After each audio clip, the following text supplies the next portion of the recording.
Namaku Raffi. Dulu aku santri di sebuah pesantren kecil di Sidoarjo, namanya Pondok Nurul Hikmah. Bangunannya tua, 2 lantai, tapi cukup kokoh.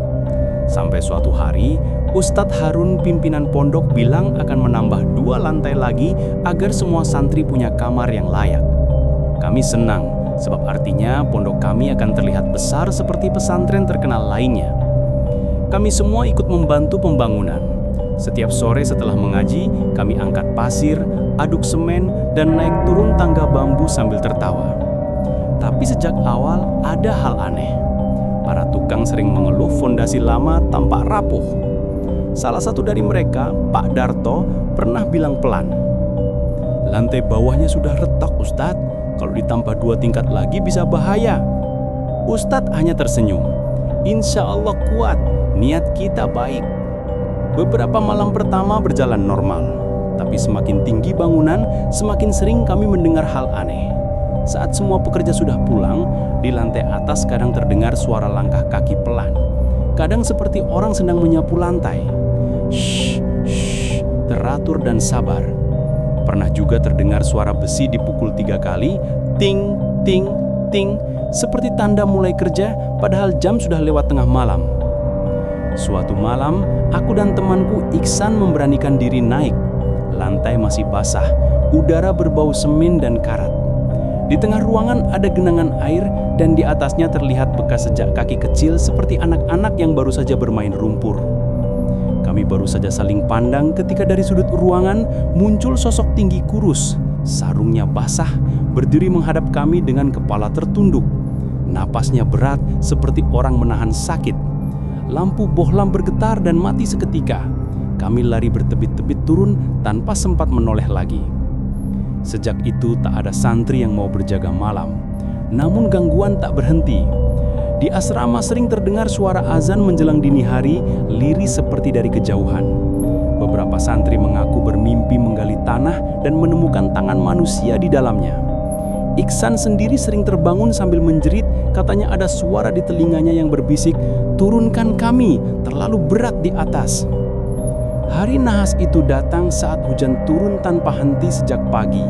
Sore menjelang maghrib, sebagian santri berada di musola di bawah bangunan baru. Aku dan Iksan duduk di barisan depan. Imam baru saja mengangkat takbir ketika terdengar bunyi panjang dari atas, kerak, seperti tulang patah. Plafon bergetar, debu turun dari langit-langit, lalu dalam sekejap semuanya runtuh. Aku hanya sempat melihat tiang di sebelah kanan melengkung seperti karet sebelum semuanya gelap. Saat sadar, aku terjepit di antara beton dan kayu. Napasku sesak, hidungku penuh debu dan darah. Di sekelilingku terdengar rintihan dan doa. Lalu dari dekat telingaku muncul suara lain, serak, berat, bukan suara manusia. Seseorang membaca azan, tapi suaranya terputus di tengah kalimat seperti keluar dari tenggorokan yang dipenuhi pasir. Aku memanggil Iksan berulang kali, tapi tak ada jawaban. Hanya ada suara ketukan pelan dari bawah. Tok, tok, tok, teratur seperti seseorang sedang mengetuk tanah dari sisi lain. Aku diselamatkan keesokan paginya.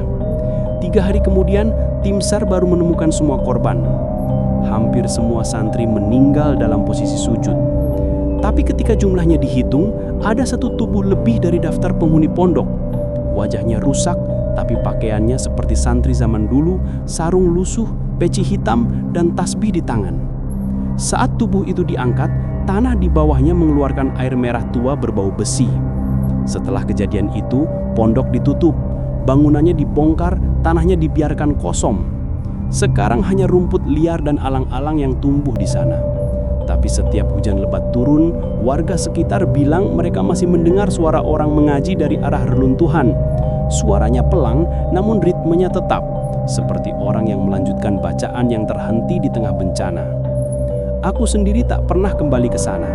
Tapi kadang-kadang, dalam mimpi, aku menaiki tangga asrama lama. Suasana lembab, bau semen masih sama. Semakin tinggi, semakin sunyi. Dan ketika aku sampai di lantai 4, lantai yang seharusnya tak ada lagi, aku melihat para santri berdiri berbaris dalam kegelapan, wajah mereka samar. Di tengah mereka, Iksan tersenyum dan berbisik pelan, Di sini bangunannya belum runtuh, Vi. Kami masih belajar. Setelah itu aku selalu terbangun dengan dada sesak. Dan entah mengapa setiap hujan turun, aku bisa mencium kembali bau semen basah dari arah timur tempat pondok itu dulu berdiri.